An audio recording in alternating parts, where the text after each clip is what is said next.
Yeah, I'll tell you about it.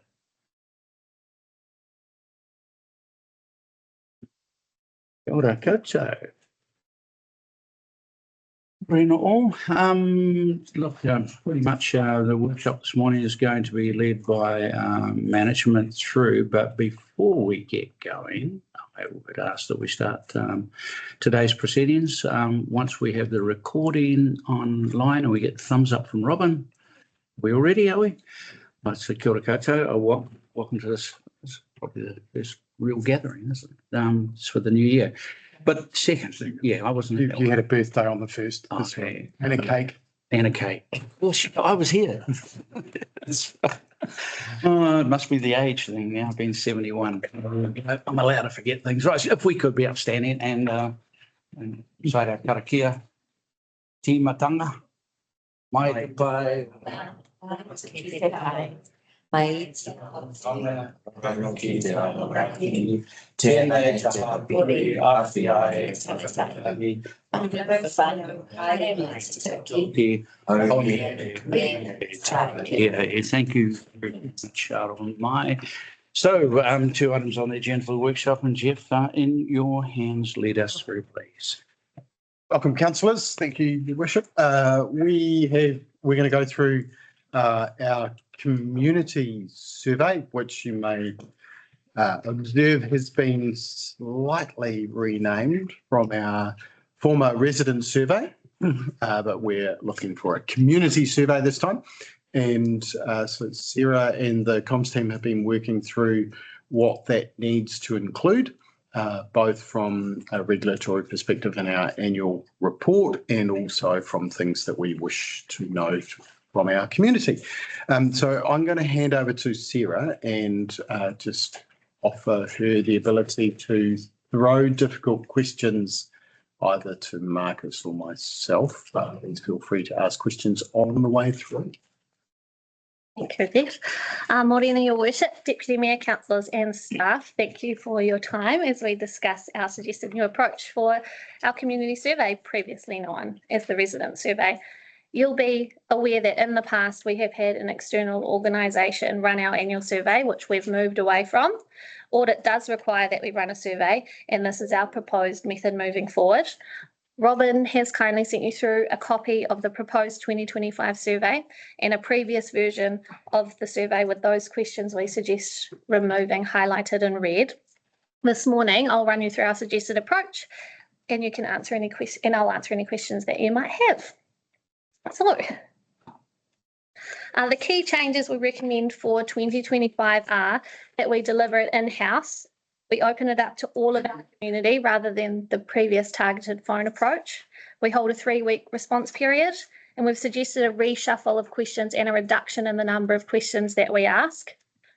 We've removed the overall summary sections and instead added comment boxes throughout. We've suggested the removal of demographic weighting, and we're looking at the introduction of an AI analysis tool to assist us in interpreting the results. However, if we have to deliver the survey slightly earlier, that might not be implemented in time, and so we'll do the results manually. All this contributes to an expected decrease in project costs. So we know previous years have been in the ballpark of 25K. Final figures here are still being determined as we work through that AI tool, but we expect a large portion of costs will relate to the initial setup of this, and therefore they won't be ongoing. So at this stage, without the AI tool, costs are $500 for an annual subscription to SurveyMonkey, and this can be used across the organisation, and we've already used it for climate change survey. And staff time, plus our 3 times $100 voucher giveaways. Nearly nothing. And staff time. So there are a number of questions that we are required to ask as part of the survey because they're included in our long-term plan. For the most part, these are the same questions that we have asked in previous years, and it's focusing on the satisfaction with services. So those are the questions as part of the slideshow that you've got a copy of. In the lead up to launching the survey, we'll run a campaign that focuses on highlighting the depth and breadth of activities across council. We'll focus on making the information useful. We'll cover a broad range of services, and we'll do this so that our community are reminded of the good work that we do.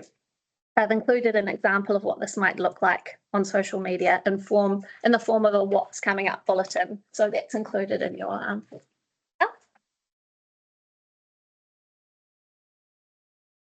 In terms of promotion, we'll run an all hands on deck campaign with a have your say call to action. Have your say is familiar and it clearly states what we'd like our community to do. It's also a package that we can use whenever we go out to engage with the community, so people can see this call to action, these design elements, and recognise that there's an opportunity to tell us what they think. Our channel mix will include nearly every resource at our disposal. Prize incentives being $100 local business vouchers given away at regular intervals, social and digital ads, local radio and print, email networks throughout the organisation, posters and any pop-up presences where we can. And we'll ask staff and you as councillors to encourage your network, friends and family to respond as well. One of the great elements of delivering it in-house is that we have real-time access to data coming through. So it's possible for us to analyse demographic results and target our messaging to encourage responses from areas that may be slightly underrepresented. That could be age groups or suburbs, any of the questions. Next. Following the survey, we'll release the results and share the good news stories. From a comms perspective, we'll use these results to inform our business as usual comms approach, using messaging like in our community survey, you told us this, and this is what we're doing. Once the survey is complete, we'll introduce pulse surveys across our services and facilities. So they'll capture community sentiment year round. This will allow community members to scan a QR code and provide real-time feedback on their experiences while at our facilities. For example, the library, the event centre, Carrington Park, even the public toilets. A pulse survey approach helps us keep a temperature check on our community throughout the year, making us less reliant on a large triennial survey. So, any questions?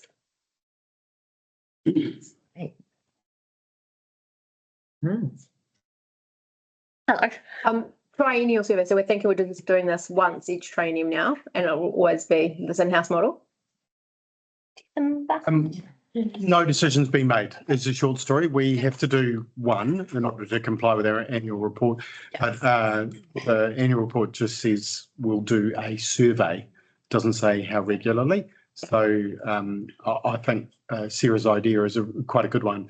We can survey particular aspects of, I don't know, the swimming pool after we've closed the swimming pool and get a whole lot of feedback on a particular activity for a season, which we can then feed into it. So, the other interesting aspect is, so Sarah kind of glossed over it, but one of the things that we struggle with surveys is the text freeform type feedbacks.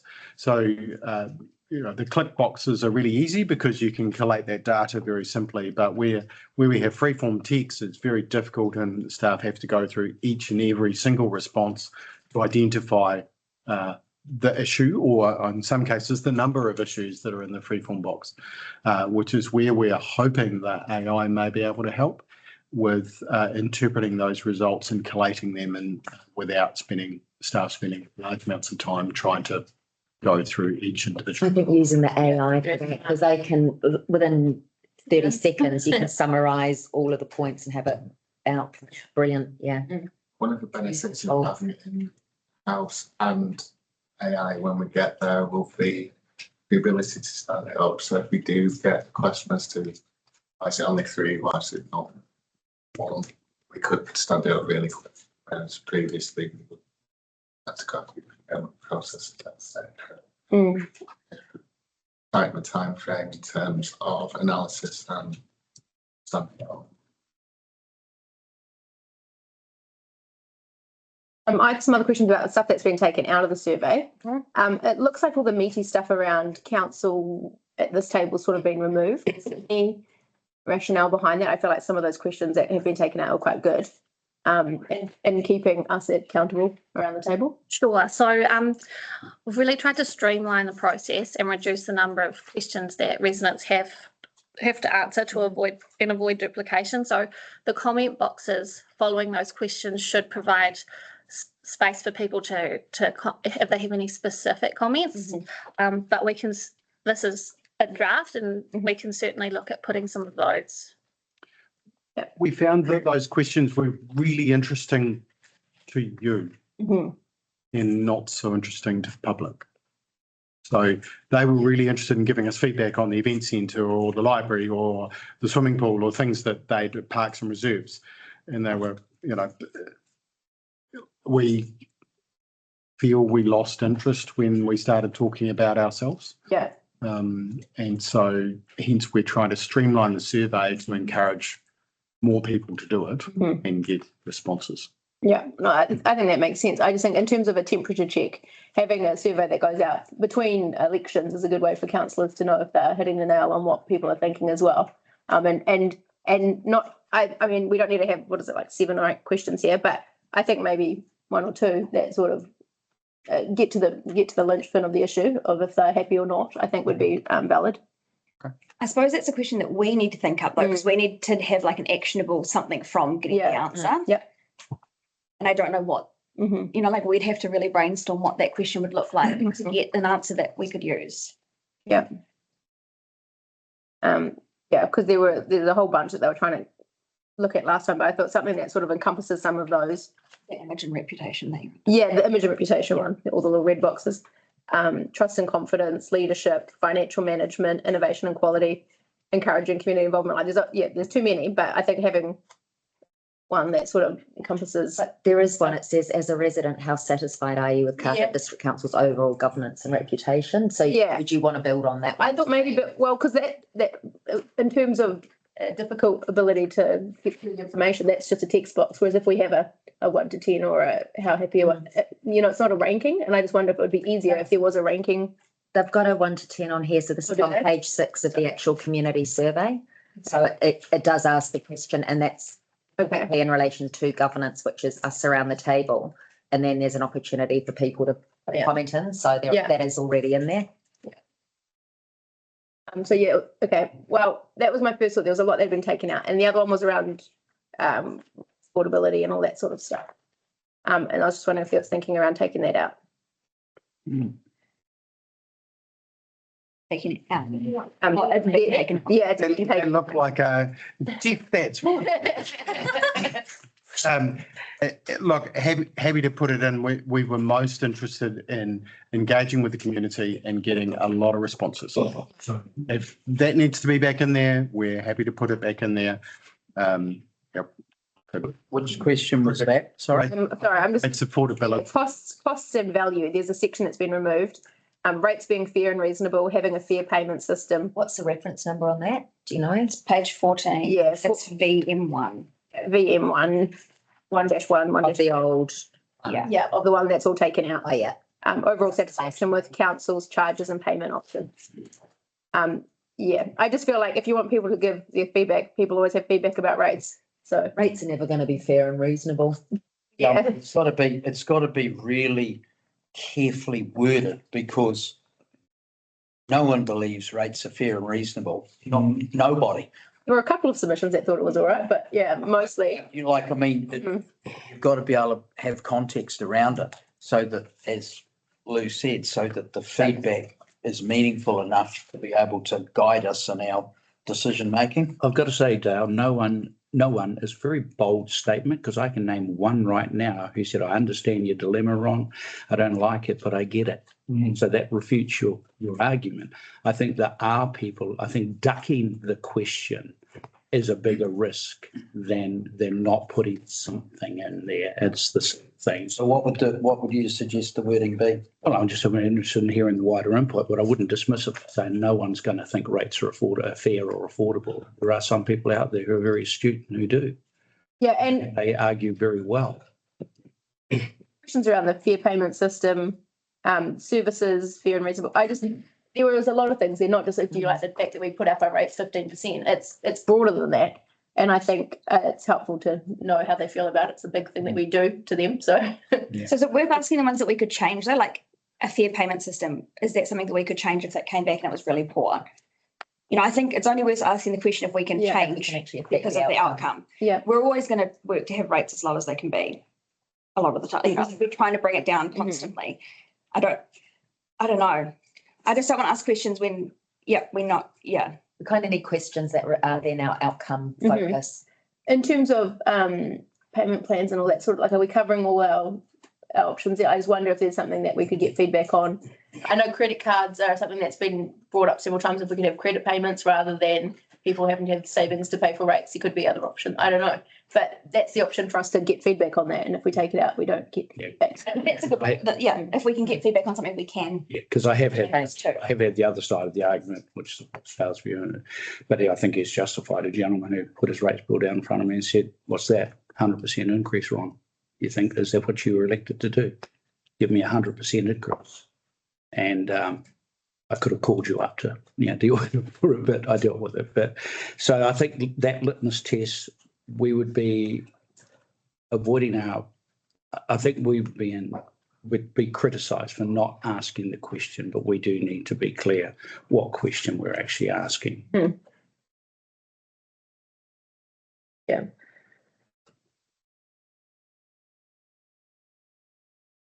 David, my Thank thoughts. you.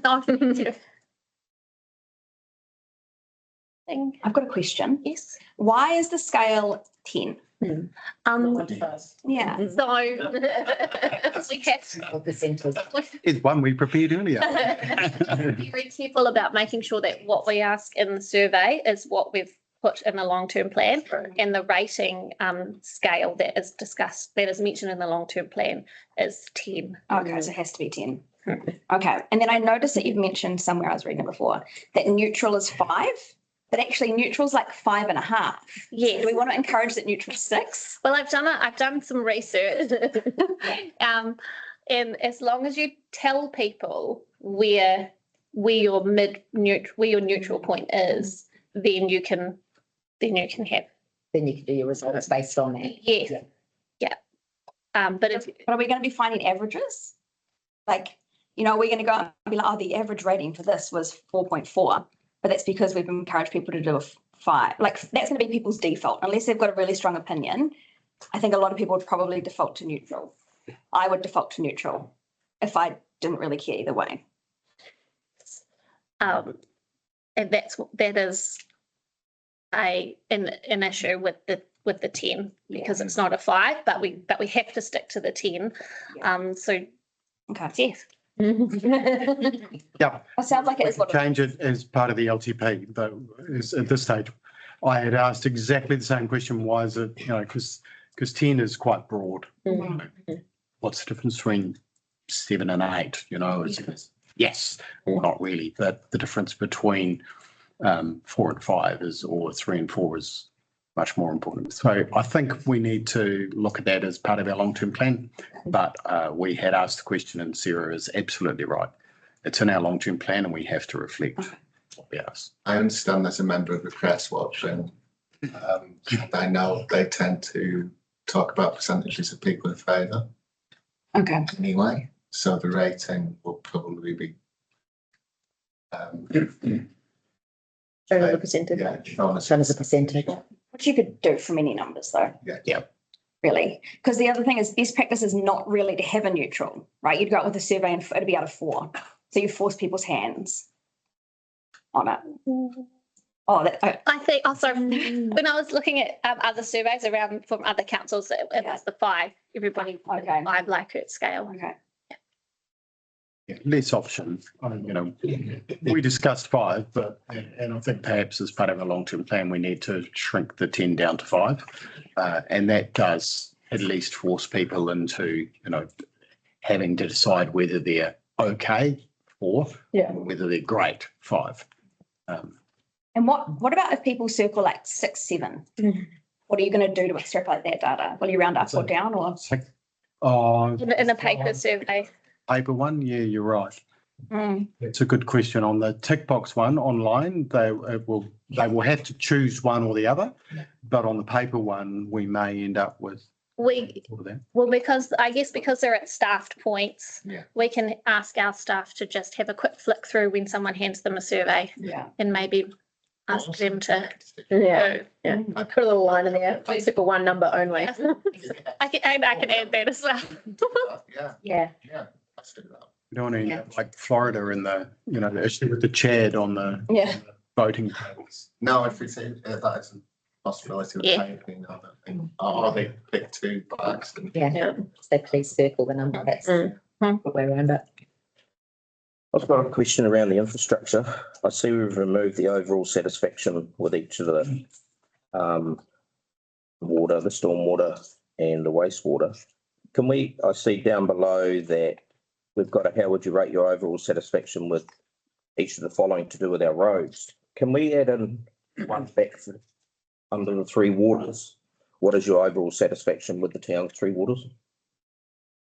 Yes. I've got kind of an overall. Mhm. Is that possible? Mm. Is that opening us up, or do you want to It's- keep it separate? It's, voting is as a single activity, whereas the three waters are three activities. And you might be really happy with two and unhappy with, say, stormwater. Mhm. How would we know Or- where the unhappiness, it would be more helpful to know that they were unhappy with stormwater than unhappy with three waters. But I would still prefer that we have those back in there. Just around the stormwater, I struggle to understand ability to protect your property from flooding. I'm not sure how a lot of people would understand how council protects every individual property from flooding. It's reasonable. Yeah, it's reasonable. It's three: stormwater, potable and sewage are all in here. I know they're in there. It's the fact that the overall satisfaction is removed. Satisfaction. Yeah. So we've gone to detailed questions rather than a general overall, how are you happy? But we could add an overall in at the bottom of that page. Sorry? Could we add an overall? After, No, well, that's just what Jeff said when not it's what you're separate. talking about, not in the road. After the three questions about the waters, could we add a? No, we need So to keep it. the issue is, so if you are unhappy, what are you unhappy with? Okay, so Water, wastewater or water supply? So the- We don't know. Yeah. We just know you're unhappy. Unless you put a comment under those. Yeah, that But makes that's sense. why the questions are quite specific, are they not? So Why that we there's, changed it. yeah, so that it's pointing at specific areas for us to consider improving. Yeah. If you just have an overall satisfaction, it's kind of just a We don't know. dart in the wall, you know? So I agree with that, Dale. And I think that if you were to ask those questions, those people who won't have a concern at all about wastewater, they know when they push the button, everything disappears. But there will be those who will say, well, I'm tired of cleaning the leaves out of the stormwater grill and my shop front gets flooded. And then there'll be those who are still dealing with the backup and the smell out of the wastewater system on this eastern side of town in particular. And they will be localised. I would expect there will only be localised commentary, and we will miss that. I'd expect that pretty much universally people are going to be happy with the wastewater stuff, but there will be a part of town that will raise it. Same with the stormwater and the leaf clearing and the gutters and that sort of thing. Pretty much universally from the feedback I get, I expect people will be really comfortable about it and happy with the council response, but there will be those in the middle of town who will, where the oak leaves will drop their leaves, who will say, you got to clean the gutters out. We will miss that, getting that feedback. So, Yeah, I just, in some ways, I think we're going too in depth with the questions we're asking. With the taste of the water, how do we change from the people complaining there's chlorine in it? We have to treat with chlorine. or how they And the clarity of the water, is clarity and taste something that we can change? Or sometimes still the turbidity between the changes of. Yeah. They're an annual report measure, aren't they? So, yes, they've been in previous surveys, and so also aiming to balance so that we could continue tracking in line with the results we've collected over previous years. But doesn't this come from our discussions that we've had before, why we stopped having the resident surveys? Because we felt that we weren't getting anything meaningful in order to drive change and direct us to the areas specifically that people overwhelmingly want to change in. I think if we go back to how satisfied are you, a real open-ended question, then what do you do with that? Because you don't know what's behind a person's response. I like the fact that, and again, whether this is the same survey we have every time, but I think this is a nice dial reset to actually get people to think really specifically around what advice or information they give us to help us be more focused on how we spend their money. These generic customer surveys that are you happy or are you sad? Well, that depends on whether they won lotto or whether they stubbed their toe, you know.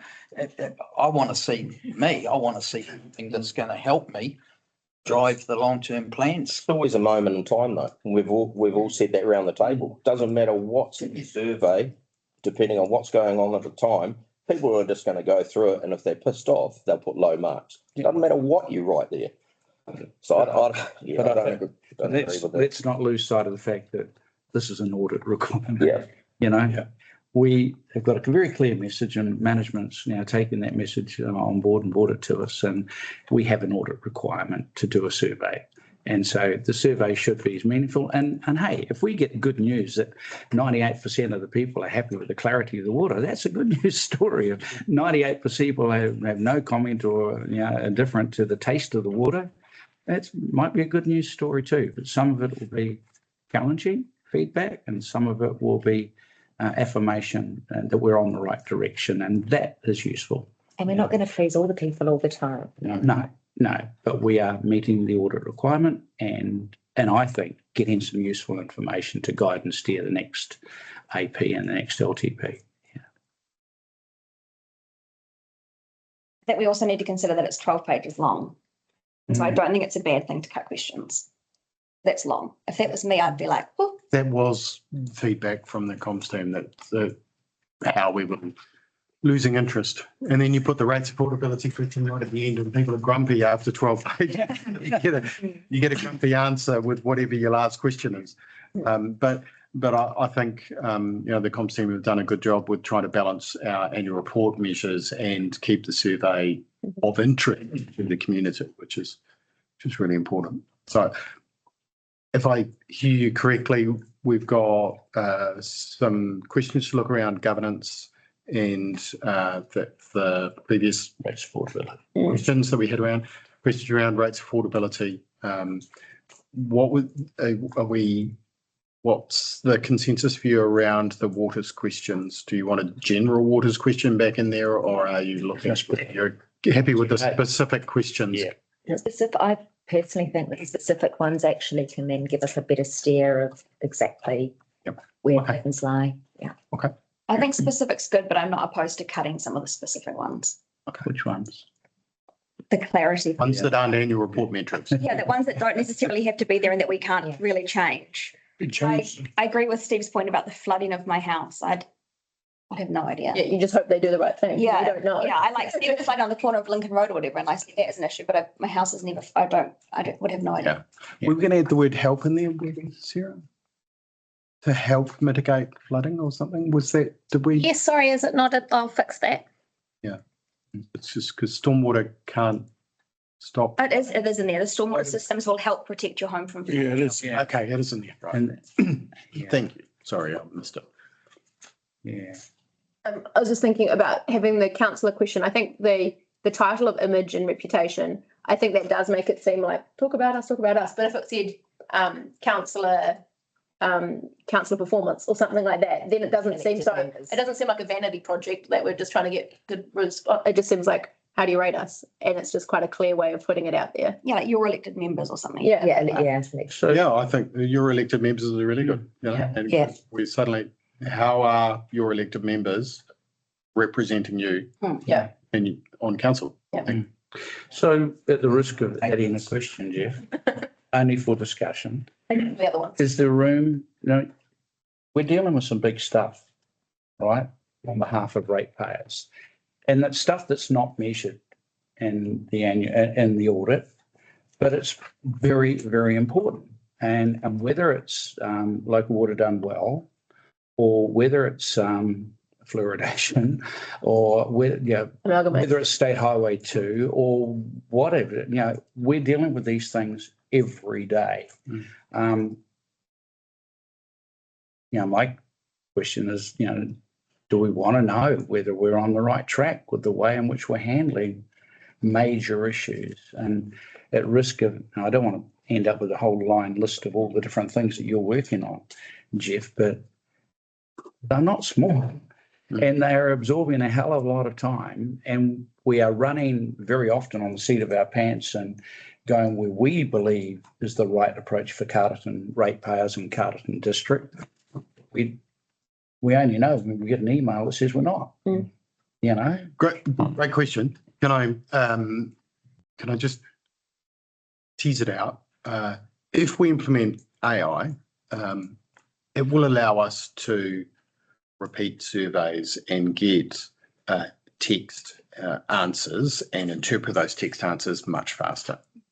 I do recall, was it last year or the year before, I think that we had about 5 public consultations in 1 year. There was the speed review, there was a bylaw review, there was the representation review, and so I think where we have a specific issue, we should ask the community about that specific issue, and we're going to do that with local water done well. I think it's really important to keep our community survey much more general and away from specific issues, because we could blur an issue with blur a resident survey, community survey with a specific issue that people have polarised opinions on. Like, I don't know, let's pick amalgamation. We may polarise a whole lot of people and get an unusual result in our community survey. So my preference would be to keep our community survey as general as possible and target specific engagement with our community for specific issues like waters or amalgamation. That's my recommendation. And I love these little pulse ones as well. Specific things, which is really cool. I love the colours.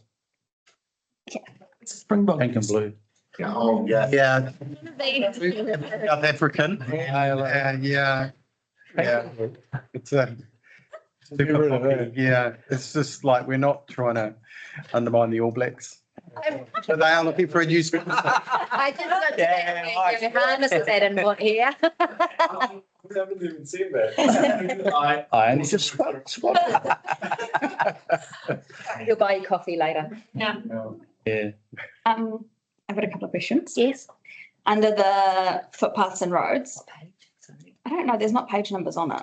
All At right. the top, second page, maybe? Second page. The question is, how satisfied are you with the roads and footpaths provided by Carterton District Council? And then the bottom question asks about street lighting around town. That's not provided by Carterton District Council, or it is? It is. But I thought when they go off, it's not our. We don't control the connection, but we control the infrastructure, is that right? Different component. Yeah. Okay, so I just shouldn't think it's full. Street lights are complicated. Okay, So we own the pole and the light, and the network that powers it. We engage with the network utilities provider, and often that causes entire streets to go out. But as council, as owner of the streetlights, we engage with the utility provider rather than trying to get the community to phone unison and say my entire street's done I can tell you the streetlights down Hope Road never work. It's part of the dark skies. They're also missing poles and bulbs. And the footpaths are shocking. another question on that is the provision of cycle lanes on road. Do we have a cycle lane other than the little green bit by the crossing on State Highway, which is in our road? No, we don't. We're asking people how. Kind of a rhetorical question, saying no, we don't. I'm happy to. But then could you argue that people are going to say low because they want cycleways? Mm. So that's Well, they don't, Ask they it. don't one because there aren't any. Because there aren't, yeah, so I think we need to do something with that. Mhm. Also, the provision of off-road walkways and cycleways. Where is there an off-road walkway and cycleway? Other than Lincoln Road, there's the little, Norfolk Road.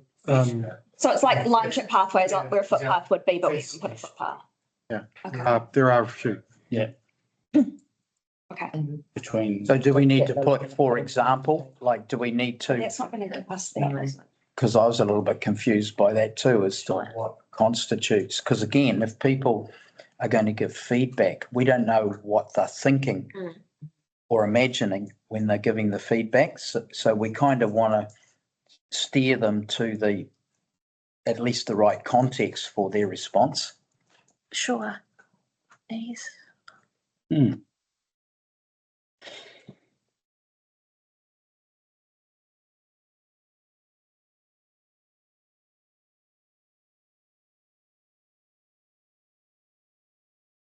Do we provide any parking I enforcement? was just going to ask that one.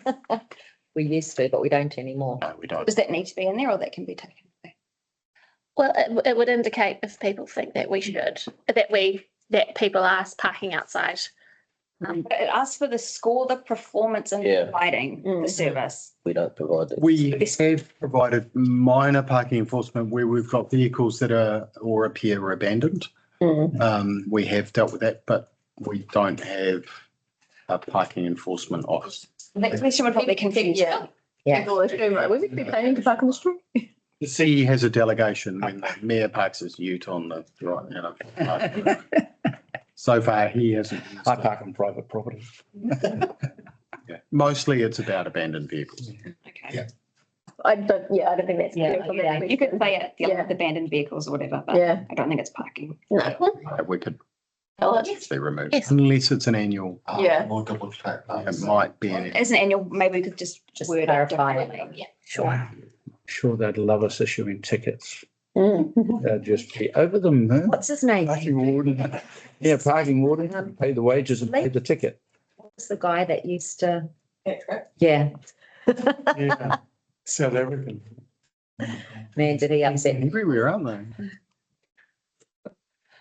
That track, yeah.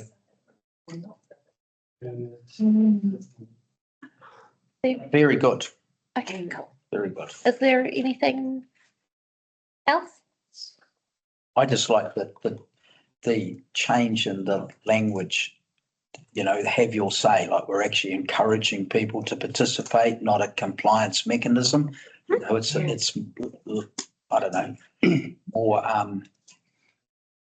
was going to say not less formal, but It's more engaging. inviting. Mm. So well done. Thank you. Thank you, everybody. From here, we're currently working on a timeline. We are thinking Monday week. And I'm looking at my comms so that they can nod or shake their head and tell me. Yeah, I mean, that's non-doable. Sarah talked to trying to get some stories out there alongside and before. Mhm. That time frame means that's not, but we should have them anyway.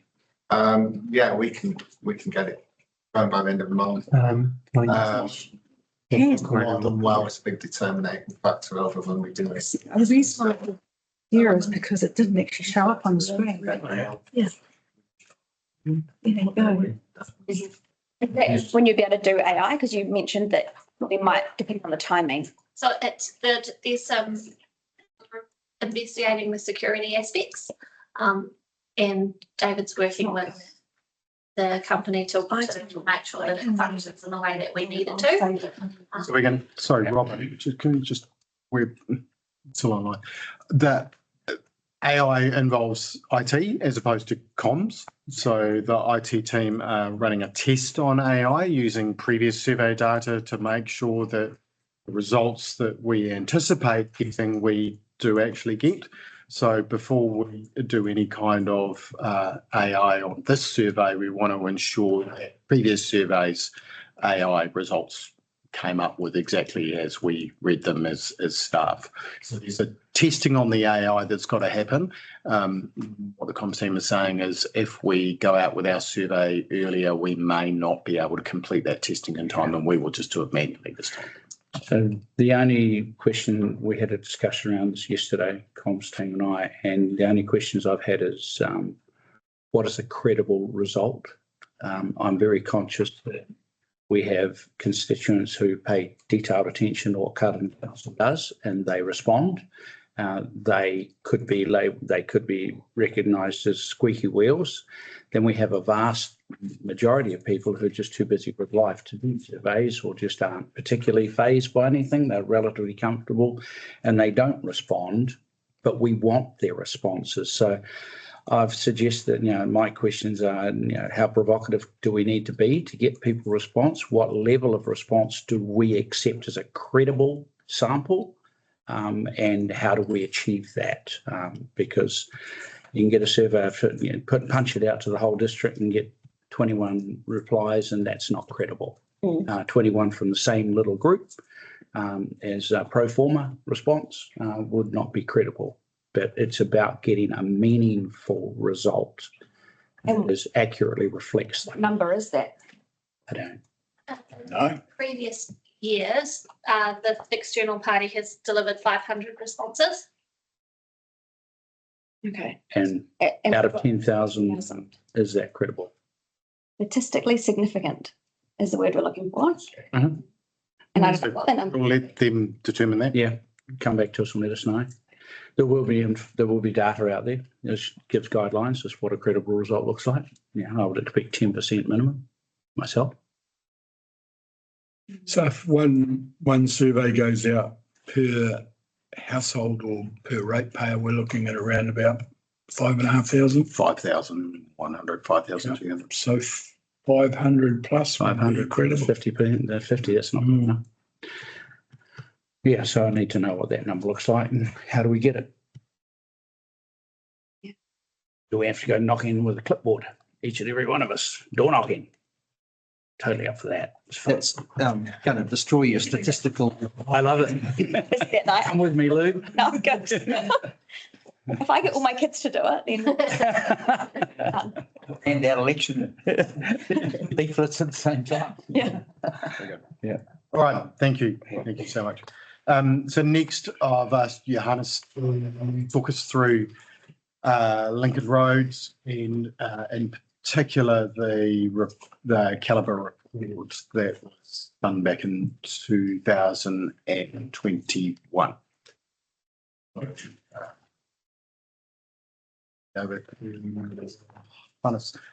But before I do, are we all good to continue on, or does anyone want a break? Well, good to come. Good. Morning, your worship and councillors and online. So as you know, the purpose of this workshop, or we're doing a workshop on the flood risk assessment done by Calibre on Lincoln Road. So the purpose was to provide feedback and to discuss the Calibre report.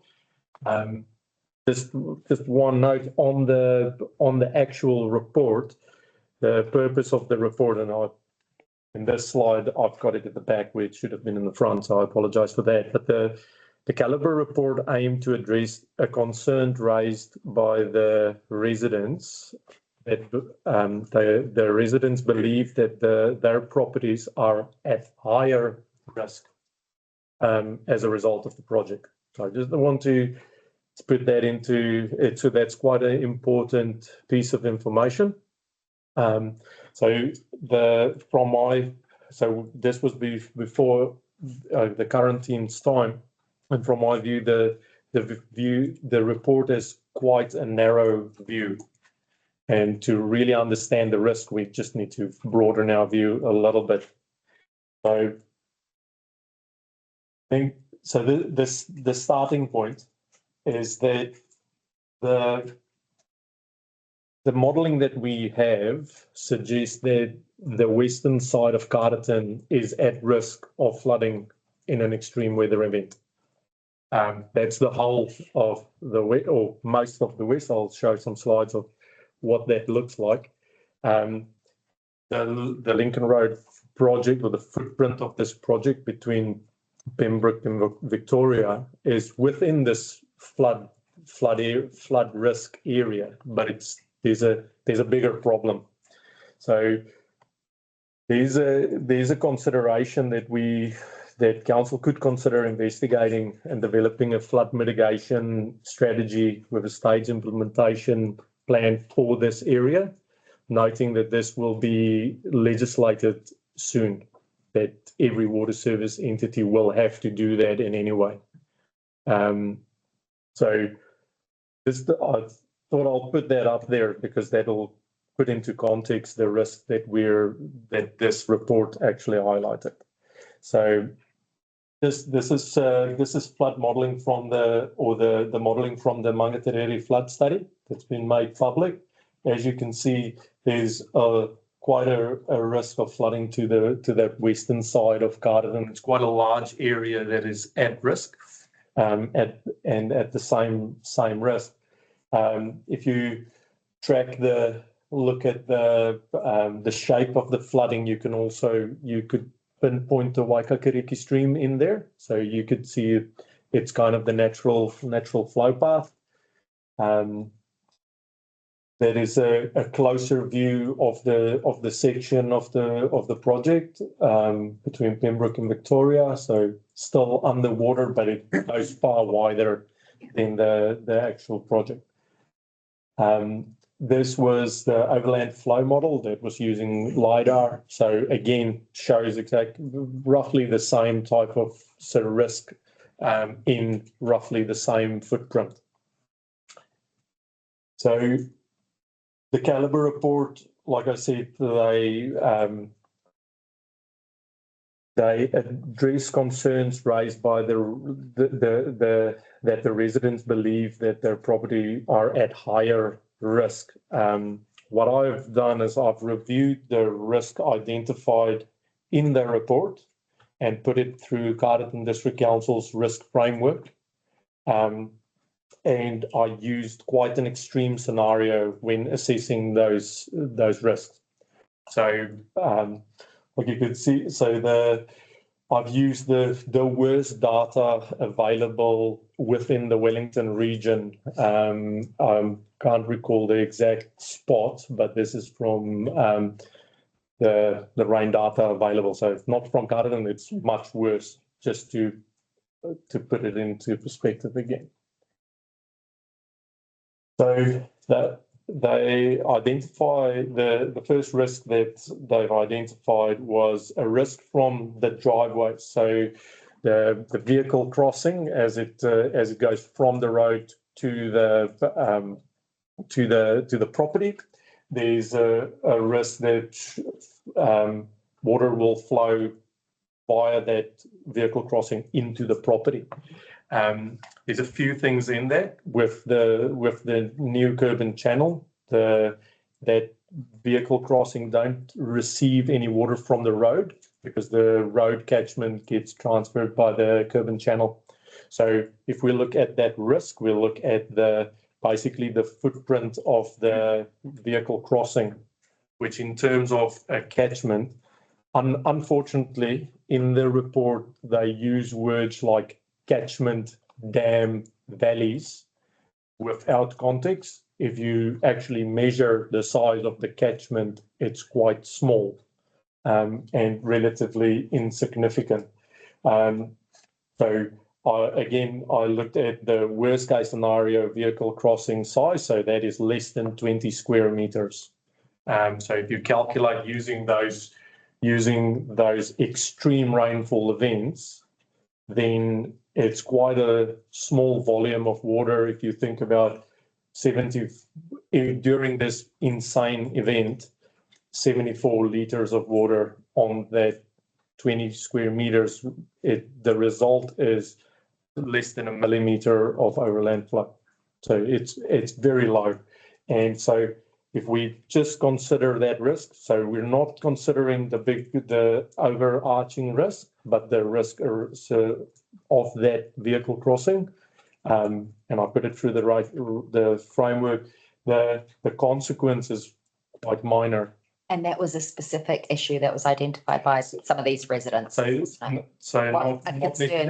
it's raised in the report. Yeah. So it's raised in the report that water could come from the vehicle crossing into the property. So I've worked through that, and anything that I could identify as this sounds like a risk identified, I've pulled that out and done an assessment on that. The other thing is also because of the proximity of the vehicle crossing to the footpath, no water from the footpath will be able to go from the footpath onto the vehicle crossing into the house or into the properties because of the damming area that we will look at shortly. Just to say, I'm happy if you stop me or ask questions at any point. Should have probably led with that. Johannes, just one, you've mentioned right back to the beginning that the reason for this report was because of the higher risk to properties. That's not the main reason for the report was to look at the overall finished completed project. So as well. So that comment is based on what I've taken from the report. Yeah. So what they've articulated in the report as to the purpose of the report. So I wasn't part of that, but that's it's from page 1 of the report that they said this is what they were trying to achieve in this report. So that's where that comment came from. So risk number 2 is the property surface water. So the risk is that within the property, water will build up, and because of the height of the road or the vehicle crossings, water can't come out. So some considerations there is, or what I've considered there is that if we look at the contours or the gradient of the land, it actually the gradient falls to southeast area away. That's one consideration, and then also before this all happened. If I look at the old data, it's unlikely that water would have flowed out. And then again, with the same logic of that quite extreme event, the volume of water that's going to be created in a property will be relatively low. And that's why, again, the risk of water not getting out is considered the consequence is quite low, and then the likelihood is very rare. And it's very rare that there would be such a volume of water within that is isolated within a property and can't get out. Moving on to the next one, and this is where I have a little bit of an issue with the words used, the words of valleys and catchments and things, because what we are looking at is, if you think of what they call a catchment or a valley, it's the section between the edge of the road and the edge of the property and a vehicle crossing. So that is the valley. And if you consider the area, 66% of that is in grass, which is a permeable surface, which is actually very good for dealing with rain. And then you've got the small impermeable part, which is the concrete. So yes, it is possible that water will dam in that area. It will happen in the significant event. But if you consider the size of the catchment and the surface, and this has been calculated in and how you calculate in the standard method, the rational method of calculating overland flow. So where you consider the intensity of the event, the surface of where it is falling, the gradient, and in all of that, we've been pretty conservative. So with that, we looked at in these catchments, we get a damming effect of roughly 2 millimeter. So quite, again, same quite low risk rating. And again, we're looking at rain. So we're saying we don't accept water coming over the road. That's the other risk. We're just looking at the risk caused by this damming effect.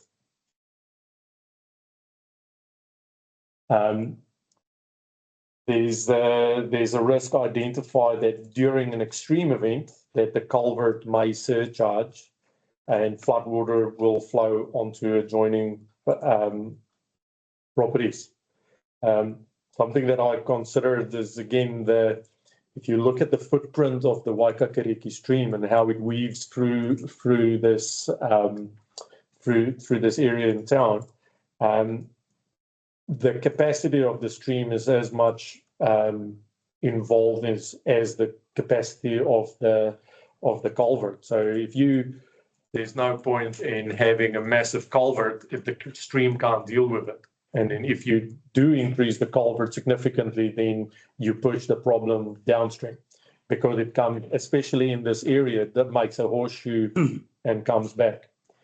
The other thing is, again, it refers to, in an extreme event, this culvert can surcharge. But the reality is, in an extreme event, everything else is already underwater.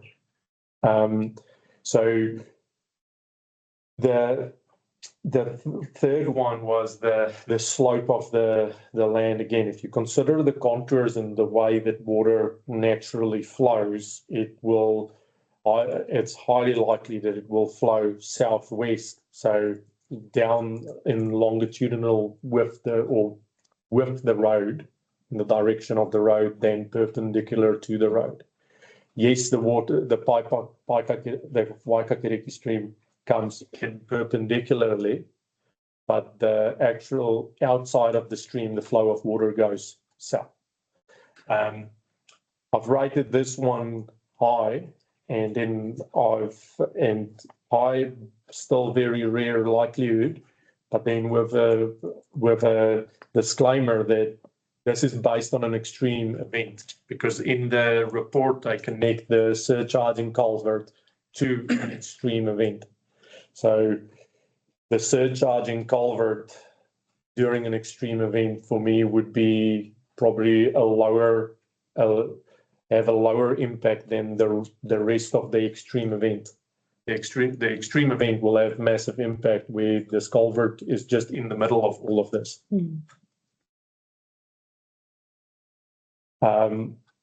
Then there was the risk raised of the height of the road. The risk is that the raising of the crown, increasing the risk of flooding to properties on the western side of the road.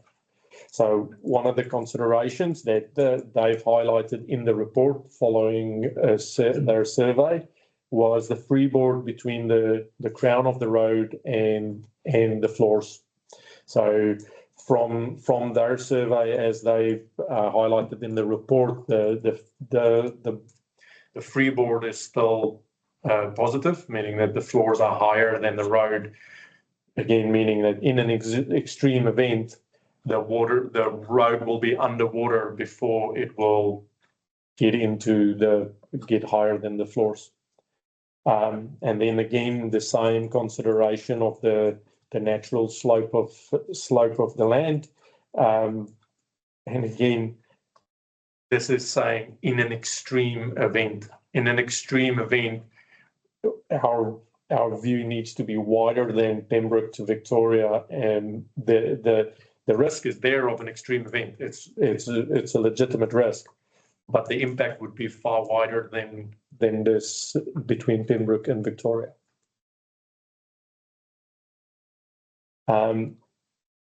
So in summary, due to the low risk ratings identified, and again identified on these risks, and the fact that even if all of these recommendations were introduced, then we still haven't resolved the big issue, the big risk of the flood.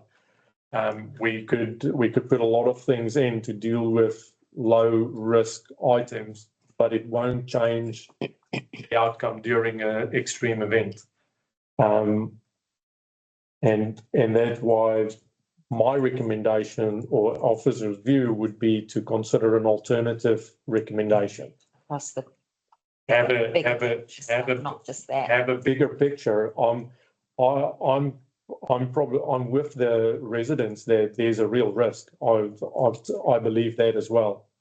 I do not believe that the recommendations in this report will mitigate that risk. I believe there's probably other solutions that could mitigate the risk for not only for that section of town, but actually the larger footprint. Johannes, just with that, because you're kind of moving past the report, there's a couple of things in the report, and one of them goes right back to the background at the beginning of the report, and it's stating that the surface level of the road was also raised by approximately 150 millimetres. That's an assumption. They have no idea doing this report what the road was prior to the work being completed, and I do. So, And it's 225 millimetres in one area, 175 in another area, and 125 in another area. So that changes their freeboard considerably to their assumption of 150 millimetres. So their report is based on the survey that they've done of the Crown? From the completed road. Yes. So I'm saying I took heights using a laser level prior to the work being commenced and after the work was completed. So my understanding, I hear what you're saying. I interpreted or I considered the findings of this report, and in the report they refer to a survey that they've done post completion, and they've compared that survey level with the freeboard, or with the level of the floor levels. So I hear what you're saying, but even if the raising of the road was 300 mil, the final survey level in comparison to the existing floor level is still relevant. So I did not necessarily go into the as-built data to compare the depth of the overlay. I focused on the survey results within the report. So that's the finished product as it is now, which is what the concern is. So when you're talking about the potential flooding of a house, the road is a secondary flow path. So if the road is in fact higher than the houses that were built there, then those houses potentially have a higher level of risk of being flooded. But it's not. He's saying that the road is Crown is still lower than, at the finished level, is lower than the floors of the houses. So if I can just comment on the secondary flow path, and you are correct in that a road can be a secondary flow path. What they also refer to is the contours and the fall of the gradient of that land, where based on the gradient, the water will flow down the western side of the road before it flows down the road. Because they do refer that there needs to be quite a significant obstruction in that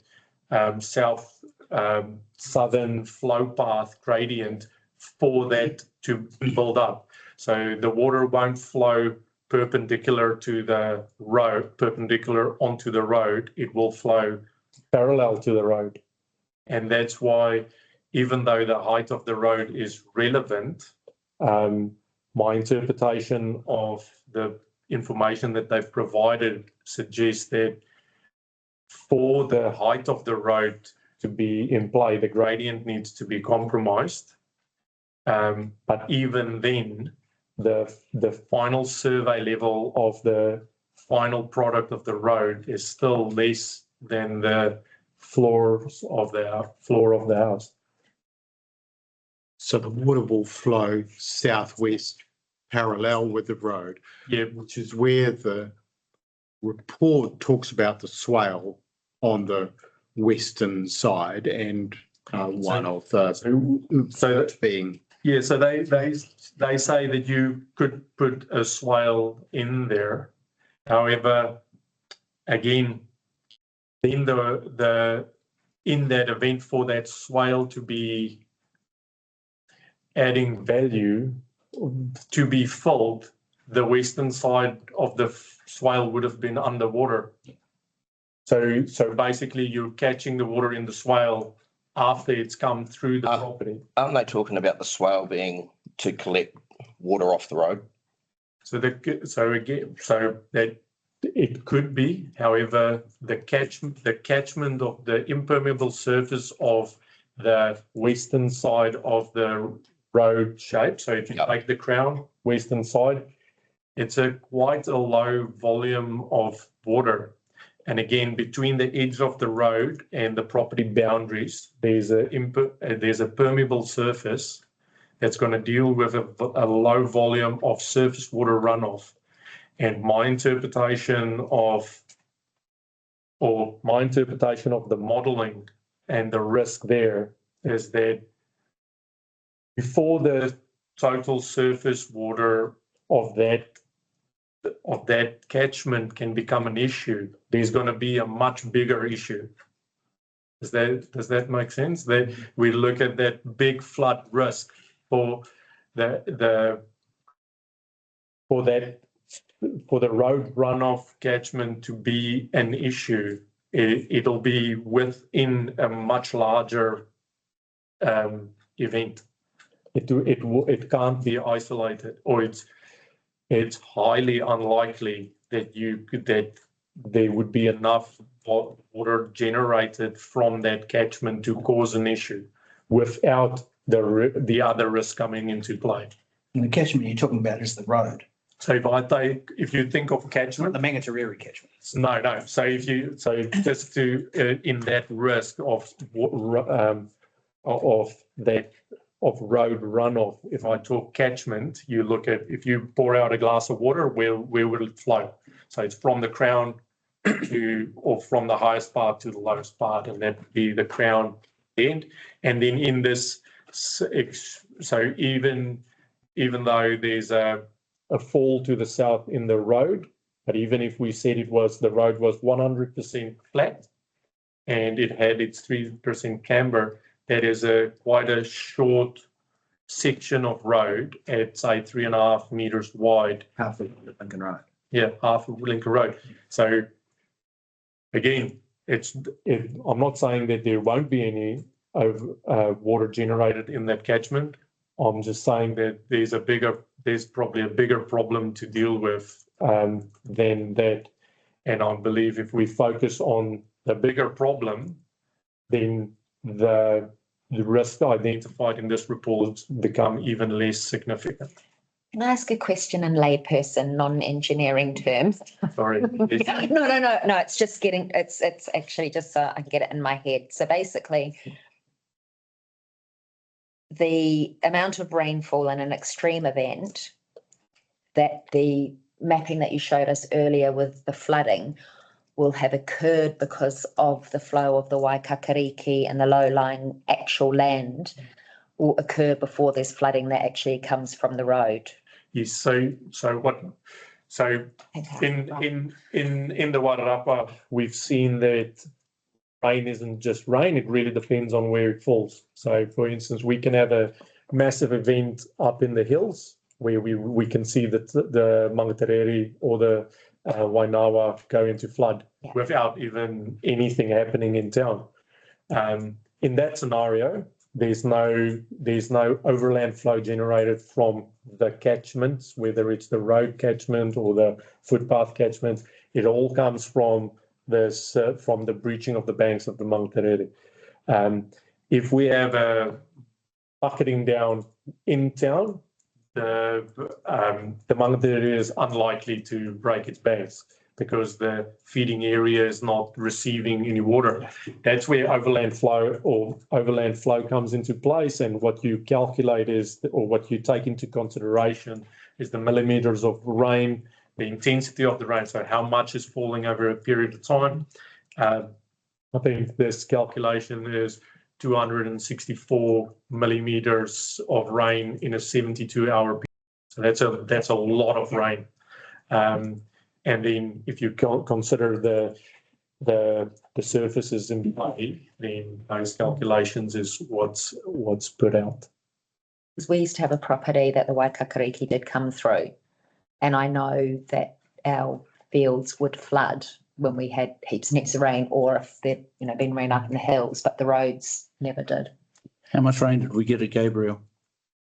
That was quite high. It's still less. I can't give you. We get it Hayden. How many months apart were those two extreme events? They were, it was. February and April, were they? I can go and look at the exact data, but I think it was in the 150s over that same type of period. But they were centred more up the east On- coast. It was more. If we had Gabriel in town, We dodged we would have that. had a very different.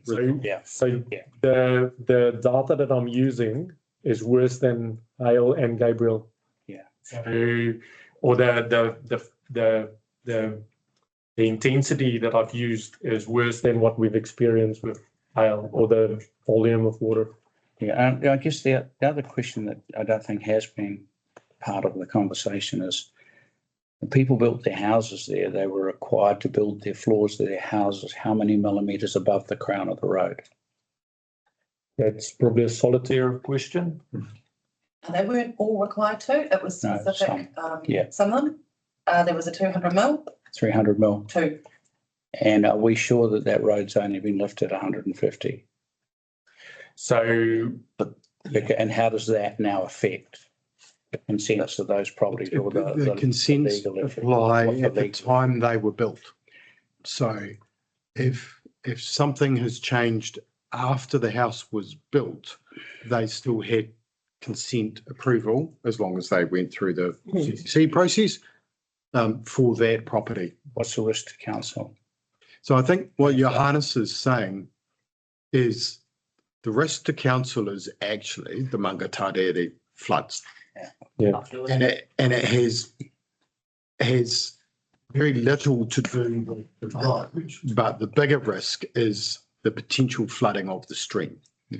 And But alongside that though, because it's a scenario that you probably haven't included, is let's say the southern culvert was blocked that goes under Lincoln Road and it backs up into the properties in between Lincoln Road and Coupe Drive, which it does, or fills in there and floods. The height of the road will stop the water from using the road as a secondary flow path. So the southern culvert. So this, one of the southern culverts blocks pushes back the. Well, the water can't go anywhere. So again, if you look at the contour, so I'm thinking about that. you go to the map. I think you had it on one of your maps. Yes. Where the southern culvert is across, is that I don't think it shows on that map, ancient there, Steve? Or but what I. Absolutely, it's practically straight opposite out. I'll show you where it is. So that's the northern one. Are you referring to that culvert there? There's a southern culvert there. It crosses in three. So the one, Yes. it comes here, goes here, and then it goes back over here. Yep. So again, if we consider if that blocks and surcharges, it will surcharge in this area. So the flow of the land, if you consider the contours, it goes in this direction like that. So the natural flow will be in this direction. Based on the contours that's been provided. I'm not going to disagree with you, but depending on the amount of water that's flowing through from the northern culvert, the water will not escape quick enough south to not envelop that area in between Coupe Drive and Lincoln Road. So the scenario gets created at the failing of the culvert. Yeah. What I've asked the roading team to do is to have and we've identified a number of culverts. I think there's 6 or 7 that's involved with the Waikakariki stream, and they are on their own special little routine. So that was my instruction to the team, that they need to present me with a strategy for those culverts over and above the rest of the roading network, so that we can mitigate that from happening. Could we move forward to how you see the problem being mitigated? I mean, Just yeah, sorry. one Yeah. question. This is miles before my time, but this whole issue of raising the road was because the culverts were made bigger. No? Stupid. No, So the culvert has never changed. Okay. It's a 900 millimeter culvert and it was not changed. So just to the raising of the road, Yeah. the cover of the culvert is probably considered. However, our normal process for rehabilitating roads in the district is to do an overlay. So we do a granular overlay. It's like what we've done on Norfolk Road and Wilton's Road. It's in our district, it's the most cost-effective way of renewing the pavements, and it delivers. It's a lesser treatment than other councils do, but it's fit for purpose for our traffic volumes. So I would say that would probably be the biggest driver. Okay. So to councillor Cretney's comment, did the size of the culvert change? I did not specifically look into that. I'm not too sure if it did change. All they did was put 2 extensions on it. I know. So if I look at the sequence of if you take downstream and work your way up, it's quite important that there's a sequence or that these culverts are connected. And it does appear that there's some logic to the sizing of the culverts so that you don't increase one and flood the downstream area. So the sizing has definitely been considered. I don't know. It seems to me that what I'm picking up out of this conversation is that the focus on this particular portion of a historical project and this portion of Lincoln Road really is a distraction in the greater scheme of things, which the issue is the Mangatariri and Carterton's location in it and the potential risk. And if a broader plan of how we protect our community from the extreme events, and not just one subset of an extreme event. Look, Dale, I know where that's going, and I want to hear more of that, because we all know that the Mangatariri is part of there's a floodplain, and we all know that there's going to be a flood coming in the direction. But what I take from reading this report, and I go back into some of the detail and all the emails that were flying around, and Dave Kettings' own comments, is that the design of the project was not laid out before it started, and the size of the piping should have been different. And had they done that, the profile of the road could well have been lower and removed all the concerns that constituents raised. The footpaths would not have gone through what they went, the curbing would not be where it is, and there would be no concerns, a number of smaller pipes. That's got nothing to do with the greater risk of the Mangatariri flooding. I agree. Against that extreme Agree risk. with you on that, but where you're wrong, I think, is where the genesis of this problem arose. It was around the poor project management at the time and the lack of scrutiny over it, and your own observations that. It's already. But isn't the problem we're talking about, so it's the actual flooding of No, let me. Matariri? The problem is the background. You didn't let me finish when I was talking. Oh, I thought you, sorry. Oh, you carry on. No, No, carry on. I thought the background in the first two paragraphs was very clear, actually. But so I'm interested in that bigger picture, because it's trying to find where the management's going to drop down with its final paper to cabinet and what to council and what recommendations council will be asked to deliberate on. That's the real key. And I accept that, that the bigger issue around there is the floodplain, the Mangatarere floodplain, the Waikakariki, that issue in there. But it does not, I think the generation, go back to the background, the opening paragraphs, the concerns raised by the constituents that have created, the questions. It all goes back to the design of the project right at the outset. And there's nothing you can do about that other than dig the road up and redesign it and spend a truckload of ratepayers' money again. So I am interested in two things. Is one, what your alternate recommendations would be around that bigger picture, which Councillor Williams is wanting to get to. And the second thing is, what do we really see as the legal risk down the line? Three questions. Have we engaged? Has management engaged with the residents since management's now been aware that it was sitting on a report that it said we didn't need to do? Have we engaged with the residents whose emails are there to say, hey, look, sorry, Dave Giddings did follow through. He did order an inquiry report. We do have it here. We're supposing that's what engagement means, of course. Well, I want to know, what are we doing, engaging? What are we doing? Because they will not just go away. And what are the legal risks to council around this whole thing? I'm really keen to find the eloquent solution to the bigger problem. And I'm keen to know if we can find a solution. It does not require digging up the road and replacing those pipes with smaller diameters and lowering the profile. But I'm also worried about the legal risk of a Auditor General's request to the Auditor General to investigate this matter and the legal consequences of an action being taken against council by ratepayers who feel that they've been dicked around for 4 to 5 years by council who won't look at the matter. That's my worry. I think you're on the button myself, but I'm worried about these peripheral issues that others just want to gloss over.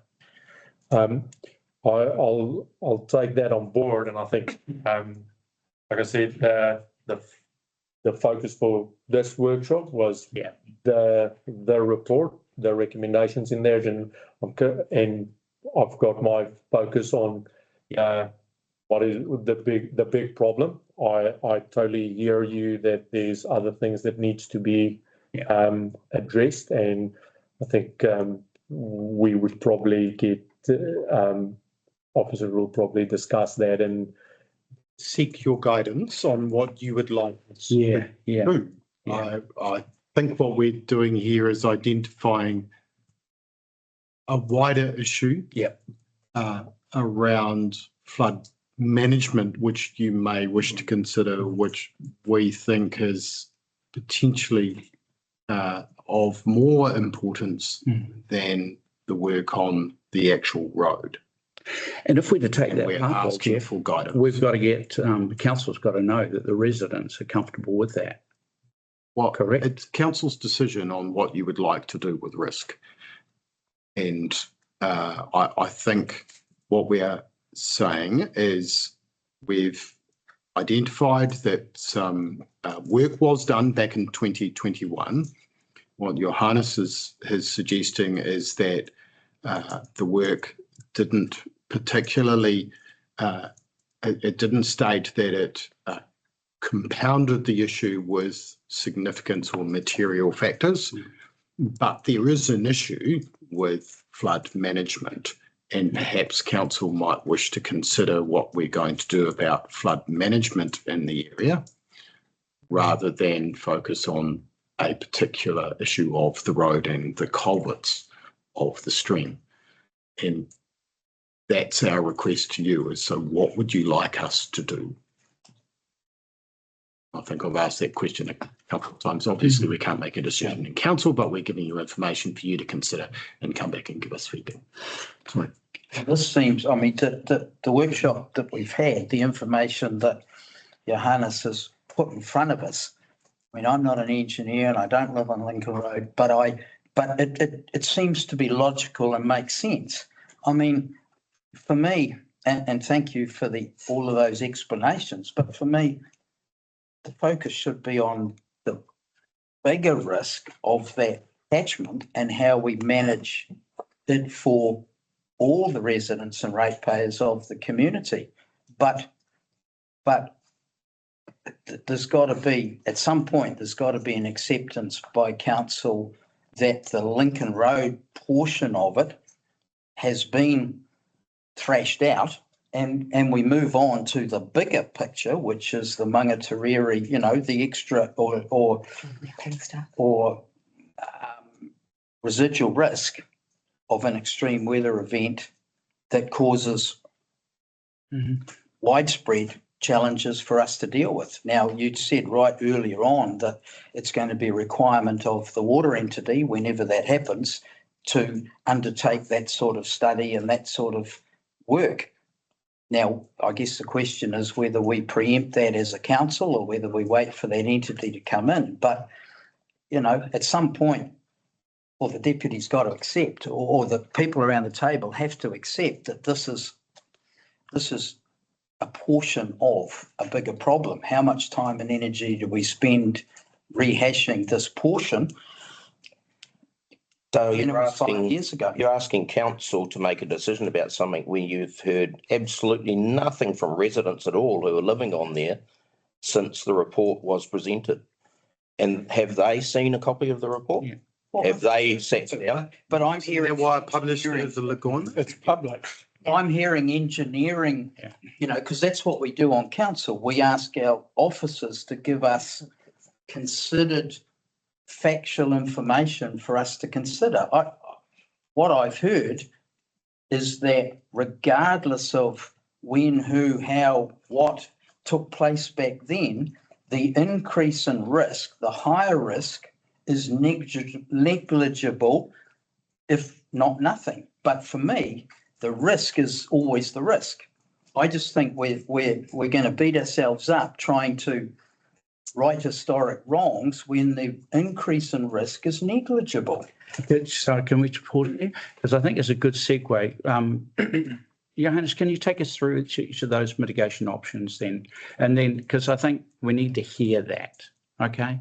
At the moment, we're going to have different views at the table, and it's only going to be resolved by a resolution at council based on some recommendations that are put to council to deliberate on. But I think we need to hear your options explained out. So that'll be really good. Thanks. I just Yeah. my hands. Yeah. I was just going to have one quick question. With regards to where to next before you get there, my main concern is the point that the mayor broached before about the fact that people's houses were built with a consent knowing that they had to have a certain floor height. And if council have then made a decision that has totally impacted or invalidated the consent that they were given, we're surely liable for damage that happens in their properties. So I feel like the consents haven't been invalidated. no, but we've breached our side of the bargain by changing the road height, in my opinion. And I would just say surely audit and risk need to be across the details of if that height has changed, as Steve is saying, potentially 200 or more. It must. Yeah, I think we should I think we just note that right now as an issue that some councillors have, and it's illegal. I think it's still illegal. People will know when certain information becomes public to the insurance companies what the impact will be on their insurance premiums, and they will let you all know during the election. Can I please have your explanation, Johannes, on the mitigation options that we should be thinking about? So there's obviously the entry level approach is actively maintain the stream. So there's a few things is required to do that. So we need a resource consent to do maintenance on the stream. However, so previously or currently, we expect landowners to maintain the stream because they don't need a resource consent. They can just do it. But if we were to maintain the full stream from Belvedere all the way to Dalefield, that would make a massive that would be a massive improvement to the flow of water as how it's exited, because the Waikakariki is a natural drain for flood water of the plains. So just by actively maintaining it, and maybe you could do some improvement in terms of what type of plants is around it, those kind of things. So that's definitely possible.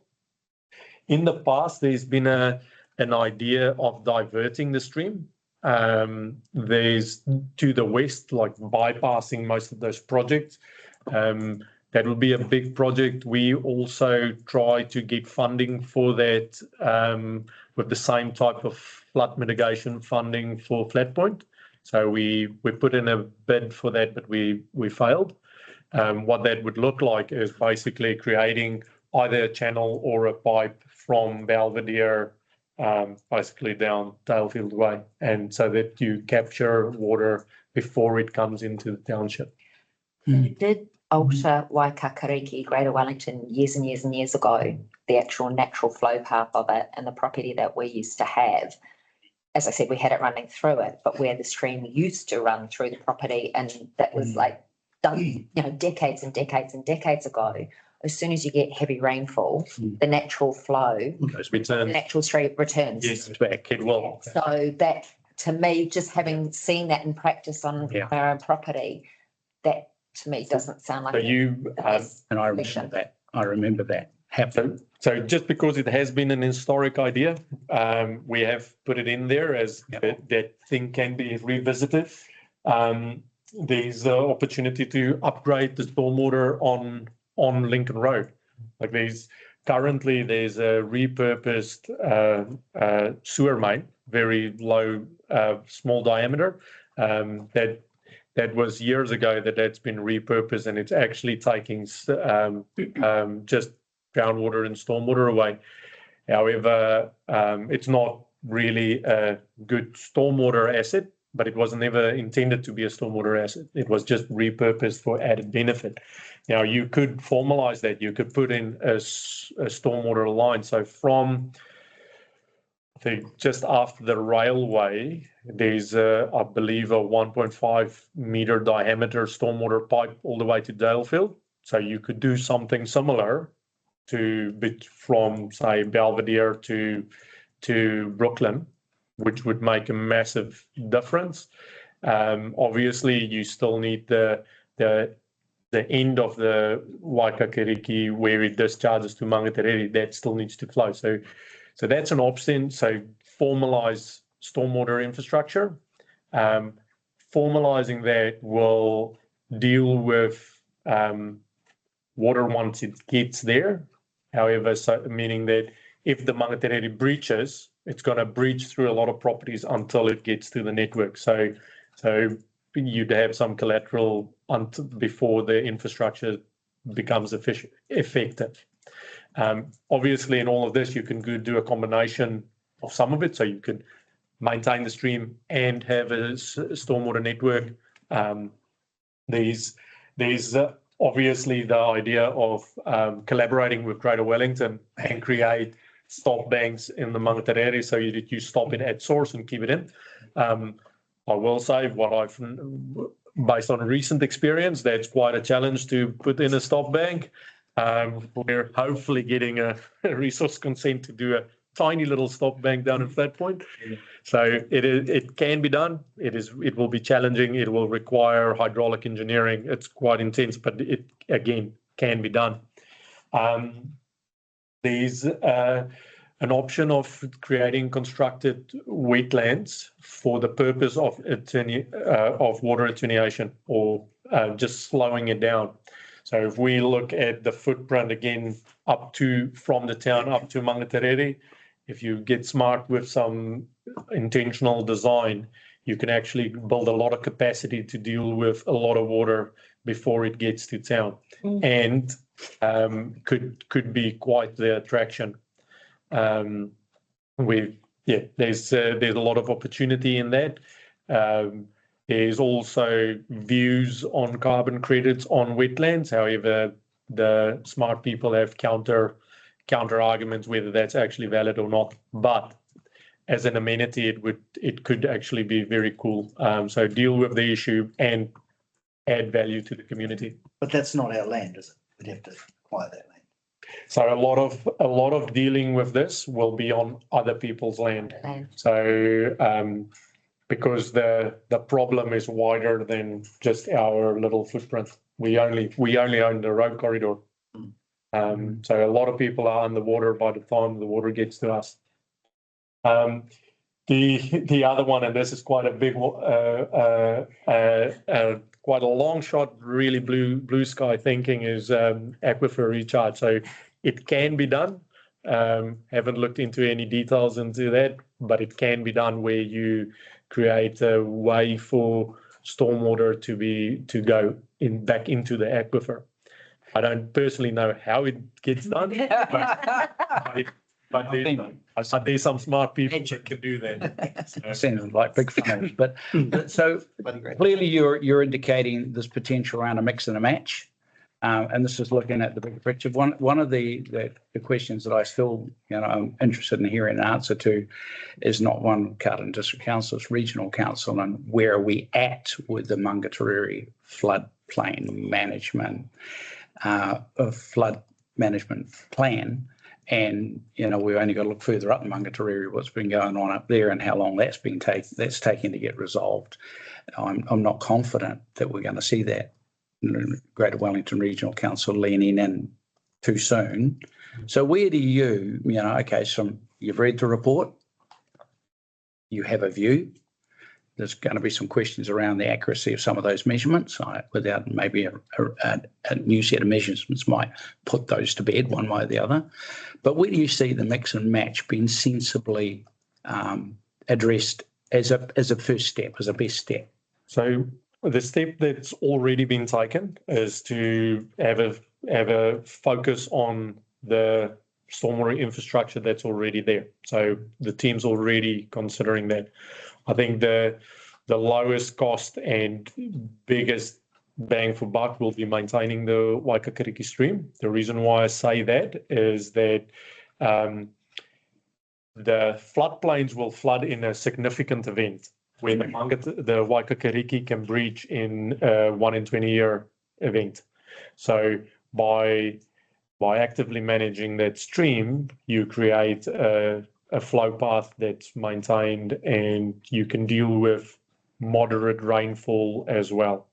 So I would say that would probably be a pragmatic first step before you start looking at bigger solutions. That would be my first step. And you're confident that the backflooding of those properties is not going to be driven by the height of the road. It is that wider catchment issue that the Waikakariki, the Mangatariri floodplain, that is really the issue. Based on the information available, this supports my view. Before I saw in our previous workshop, I had that view. When this report came view, it kind of aligned with my thinking that we had before. So based on the information at hand, I don't think that the project has increased the risk that much. So bring that to We discussed the action that I took from one of the last meetings, which was to go back to Greater Wellington. So you may recall that we asked, we were interested in potentially updating the Greater Wellington data on flood modelling because it was done before the resurfacing of Lincoln Road. And I went back to Greater Wellington and asked them could they update the data? Would they update the data if we paid to have the data reset? And they took a while, and eventually they came back and said no, they'd have to update the entire database. They couldn't do a section of it because of all of the changes that would have occurred since 2021. So their feedback was the next update will be years. I think at least Another good reason for a unitary authority, Jeff. To add to that, I think the flood, again, the height of the road and the length of the road, even if the flood modelling was redone, the other areas will still be underwater. Yeah, it's unlikely to change Yeah. the result that we're seeing on those.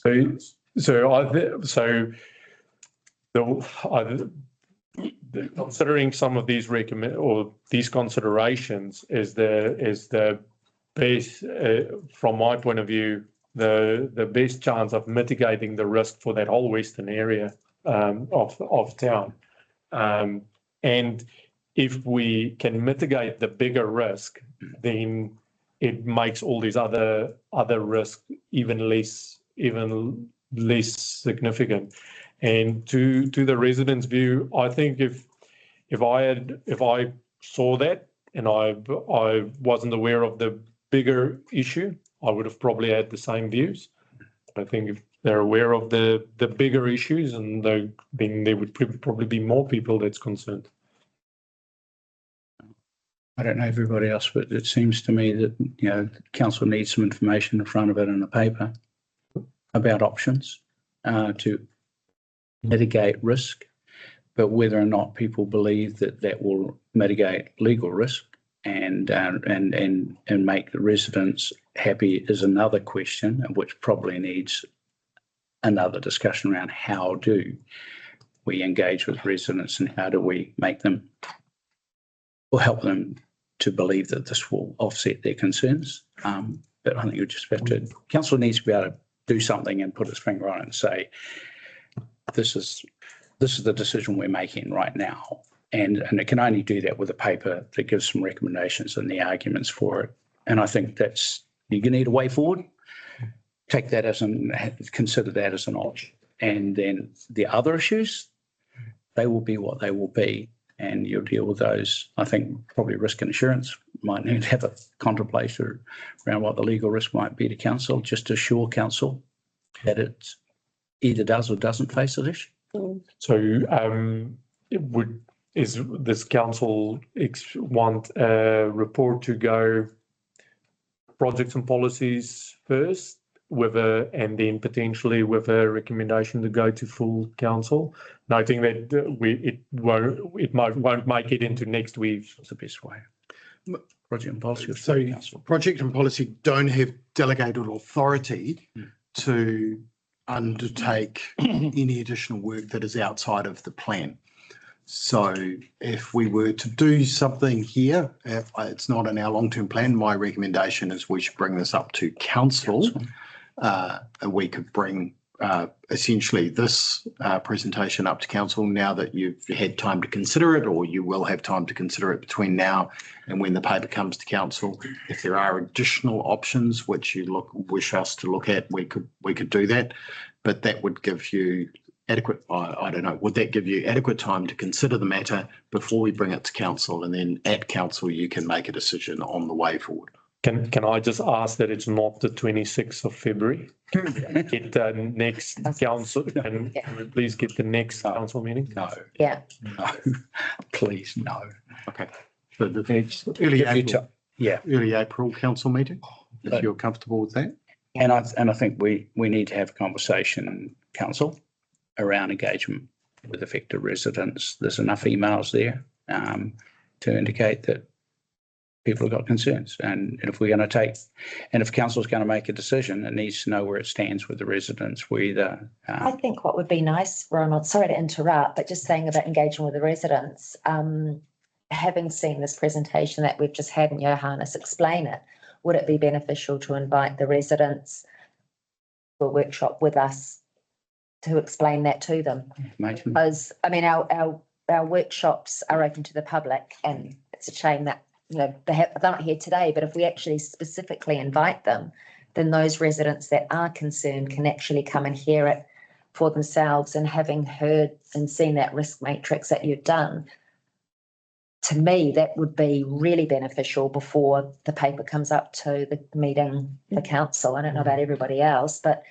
then they can ask their questions and we will be in the room with them.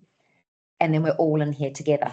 Yeah, an information, workshop on information evening. Yeah, we can. At a time that suits would be good. I mean, if nothing else, it'll give people to get time to go away, consider what they've seen, and then at a later stage come back to us and say they're either still unhappy or they are happy to take this as a first step, or they are happy with this as being a reasonable solution to the whole problem. But I don't believe you're going to make everybody happy, and I don't believe that the legal risk will go away. But I do believe the council needs to do something, because now we have a clear indication from management that there is a risk. This is where the council is. Us doing something by asking them and inviting them into the room. Yeah. If they're that concerned and they don't come into the room. Do we extend that invitation wider than just Pembroke? Or would you just focus on that area? I'm just asking a question. All the emails that have come out under the official information request, and I don't know the names because they're redacted out, but they are there. And I gather some of those people may or may not have moved. I have no idea, but they are the first priority. If we're talking about the wider issue, then there's got to be a time when we have to consult with the western side of town around the whole major issue. I would suggest that because this portion of Lincoln Road, what's occurred has occurred in the past, I think priority needs to be residents specifically and have a specific meeting in relation to that, because the worship's concerned about legal implications, then that's where that would come from. The bigger flooding area is another risk, but from what you've seen today, I think what you showed us today and the fact that, and on the report, the crown of the road is still lower than the floor heights of the buildings had got the consent prior to, or whenever that was. That will hopefully alleviate that. And if there is a legal implication. Can you please verify that? Because I mean, I've seen information that's contrary, but we just need to know for sure. The height of the road. So what did we verify? Yeah, the crown. There's a stated height in the report. There's so much more to it than that though. And there's And round in circles all the time, because we're not. But you're also asking residents to come in here, and part of what the residents asked for was for the infrastructure project to be reviewed. It's not just about the flooding aspect of those residents, it's about the completed project. And that's not part of what you're talking about, but it is part of what the residents on the eastern side requested. Careful about the precedent you set about any infrastructure projects the council does every year. Hang on. It's just going Order. Hang on, Dale. The Infrastructure and Services Project and Jane and Greg agreed to do a report on the completed project. It's written in an email. Which is what we've Which is asked, which is, I believe, that agreement resulted in an instruction to Calibre, which resulted in the Calibre report.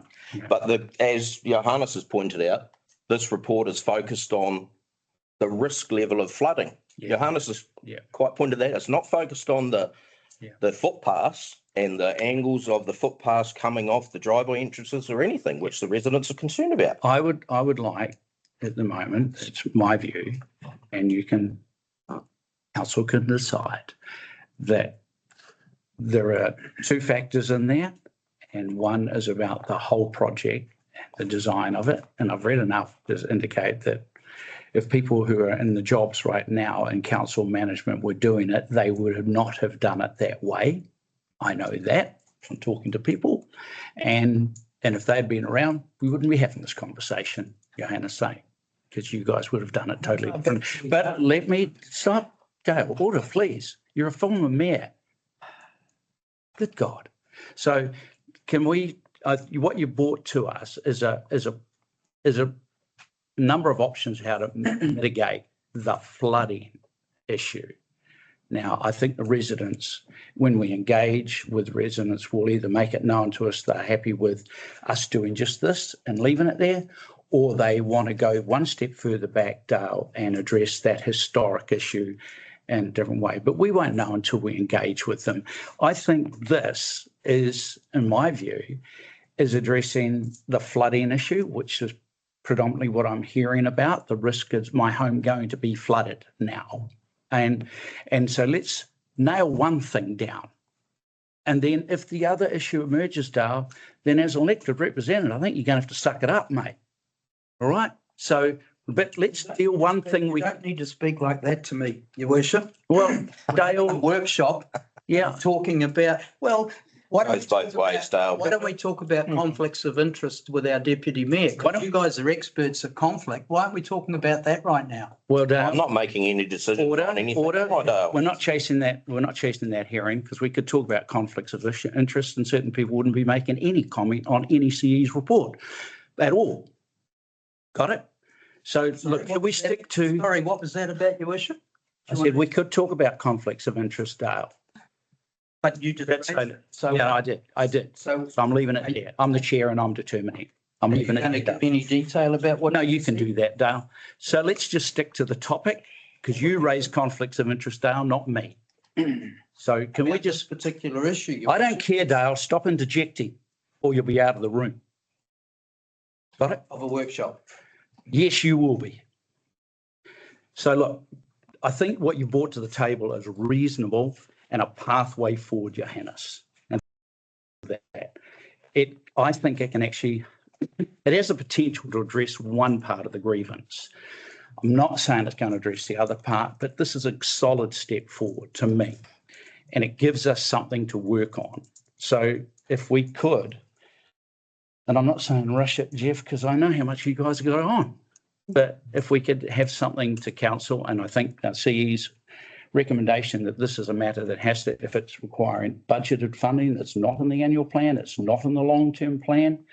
I have no idea what that size is. Please bring us a paper to council that we can consider.